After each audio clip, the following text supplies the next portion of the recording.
Angkatan bersenjata Rusia meluncurkan serangan artileri ke posisi tank pasukan Ukraina. Rekamannya ramai beredar di Telegram pada Selasa, 31 Januari 2023. Dalam keterangan unggahan disebutkan prajurit Rusia mengerahkan artileri untuk menghantam tank T-64B Ukraina ke arah Svatov. Tank Ukraina yang terparkir berakhir nahas. Sebelumnya, drone pengintai Rusia telah memata-matai posisi tank. Kru drone segera mengirim informasi ke pasukan artileri Rusia. Peluru artileri meluncur akurat berkat arahan drone. Beruntung tak ada korban jiwa dalam serangan ini. Tak ada satupun prajurit Ukraina yang berada di dalam tank tersebut. Rekamannya pun menuai berbagai komentar dari warganet.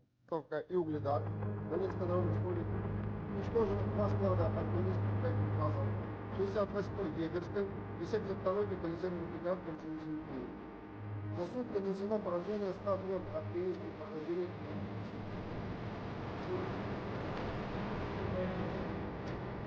Нас это как-то, это как-то сильно плохо.